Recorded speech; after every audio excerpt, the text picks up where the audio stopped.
Yeah, okay, you know what time it is. Neil Ratner Rock Doc here with a story. So, yesterday would have been my old friend Johnny Winter's 76th birthday. Johnny died in 2014 from the effects of emphysema, and today I thought I would tell you a few things about Johnny that you might not know. But as usual, a little background first. All right, so both Johnny and Edgar were encouraged musically from an early age since their father was also a musician who played sax and guitar and sang at churches, weddings, and all kinds of local events. Now, as a result, the Winter brothers began performing when they were very young, even appearing on a local children's TV show with Johnny playing the ukulele. Johnny actually, his first instrument, believe it or not, was the clarinet because he listened to a lot of big band music that his father had around. But then he was attracted to the ukulele. Edgar also took up the ukulele, and the two played the ukulele together. They performed as a duo at a lot of local places. But it was actually a movie Johnny saw when he was 12 that convinced him to be a musician. The movie was a period mob piece called Pete Kelly's Blues. And according to Winter, I remember that movie making me want to be a musician. It was a real bluesy music with songs I could relate to. A lot of songs I had grown up singing. I didn't like Pete Kelly's part so much. The shooting part of the movie didn't appeal to me. It was the music that got me. So he switched from ukulele to electric guitar, saw this movie, got into the blues, started listening to people like Muddy Waters and B.B. King, and Johnny started to make a name for himself around Texas and Louisiana. And one night, he and Edgar went to a local club in their hometown of Beaumont, Texas, to see B.B. King. Now, Johnny already had some chops. I think he was called Johnny Cool Daddy Winter. And he was sort of a local hero at that point, all right? And he went to see B.B. King. I mean, whenever any of the great blues guys would come to town, Johnny and Edgar would go to see them. All right, so B.B. King was there, and Johnny was about 17 years old. So according to Johnny, B.B. didn't want to, well, let me back up a little bit. So Johnny, he's there, he has a couple of drinks, and with each drink, he wants to get on stage and jam with B.B. more and more. So finally, he starts bothering B.B. and asking him if he could jam, all right? But B.B. didn't, okay, so according to Johnny, B.B. didn't want to let me on stage at first. He asked me for a union card, and I had one. Also, I kept sending people over to ask him to let me play.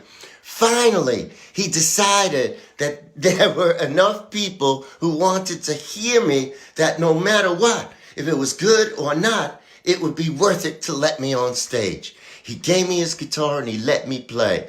I got a standing ovation. And B.B. at the end told me, all right, kid, you're pretty good.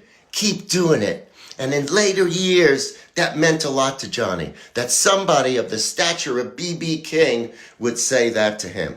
And of course, Johnny did keep doing it. Now, Steve Paul was the owner of an iconic New York City club called The Scene. And he also managed Johnny and Edgar. And he famously created a bidding war for Johnny's first record deal, which was won by none other than Clive Davis, who was the president of Columbia. And in '68, Clive gave Johnny $600,000 advance, smashing the $250,000 advance that Ahmet Ertegun, president of Atlantic Records, had given to Led Zeppelin a year before. So Johnny Winter became the highest, the artist who was given the biggest advance of anybody ever up until that point. Now, I met Johnny through Rick Derringer. This was in the summer of '69. Rick and I had been neighbors in New York City one summer when I was away from college, and Rick had started to play in Johnny's new band, which was called Johnny Winter And. Now, when I went back to college after the summer, my friends and I decided to promote a concert, and I thought I could convince Rick and Johnny to do it. So I'm going to read a little from my book and let you know what happened next. All right, I reluctantly returned to UVM that fall, University of Vermont, and began to muddle my way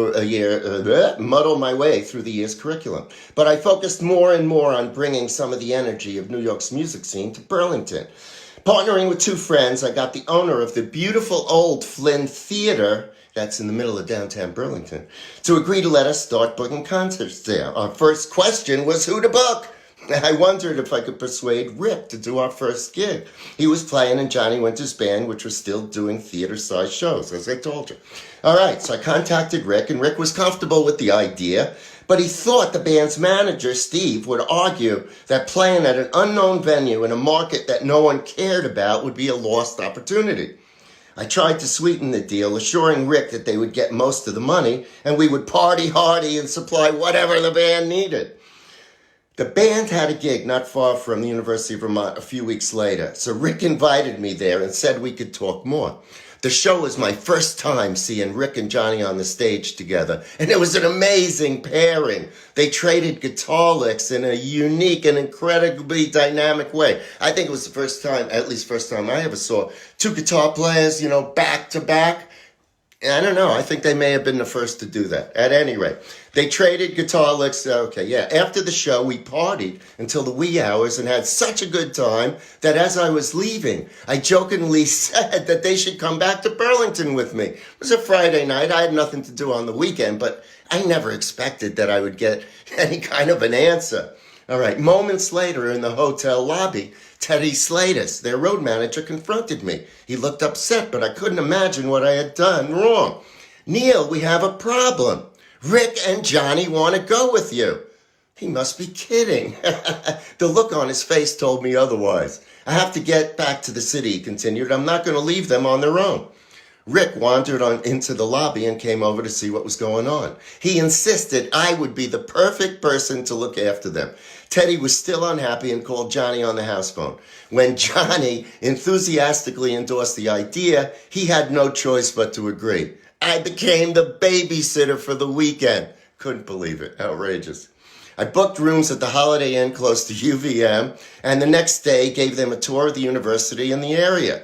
That night, Johnny and Rick wanted to go out, and I suggested a club where some friends were playing. When we walked in, the room got silent. The crowd was dumbstruck. If anybody out there was there that night, let me know. I remember it. I'd be very curious to know what your memories of that were. All right. By the end of the night, Johnny and Rick were jamming with the band. Word spread quickly and the club filled to capacity while a large crowd spilled onto the street. It was light outside by the time we left. I dropped the guys back at the hotel and they flew back to the city on Sunday. Rick and Johnny said it was one of the best weekends they had spent in years. Just one of those crazy, amazing things that sometimes happens to you. Okay. So, as you can imagine, I got really close to Johnny that weekend. Then 6 months later, I was hired to be the road manager for Johnny's brother Edgar and his new band White Trash. And since I had no experience as a road manager, I went out with Johnny first for a couple of weeks to get my feet wet. And during that period of time, I also had the incredible experience of being a fly on the wall when Steve Paul, his manager, brought me with him to renegotiate Johnny's deal with Clive Davis of Columbia Records. And another amazing education for me in my education about the music business. All right, I could go on, but I'll leave you today with one more important and interesting fact about Johnny that I mentioned up top. By the late 70s, not too many people cared about Muddy Waters, but Johnny did. And when he heard Muddy couldn't get a deal, he convinced Steve, his manager, to put him out on their Blue Sky label. The ensuing album, Hard Again, was a critical and commercial hit, and Johnny would work with Waters on 2 more follow-up albums and a live album. The pair grew so close that Johnny was one of only a few people to appear at Muddy Waters' wedding to Marva Jean Brooks. Near the end of his life, Muddy would grow to think of Johnny Winter as a son. All right, how about that? So that's it. That's my story for today. I hope you enjoyed it. It's a really pretty day out here. I'm a skier, and I'm going out to ski in Deer Valley for the next week, but I will continue to post new podcasts coming in probably the second week in March, first or second week in March, with a very interesting sideman who has played with everyone. So check me out on Facebook, the Medicine Cabinet list on Spotify, the podcasts that are up there, my radio show, another story about Johnny Winter today on my DSD radio show. That's it for now. Have a great weekend, and I'll see you back here next week, tell you about my ski trip to Utah. Have a great week, and I'll see you all real soon, and remember, keep on rocking.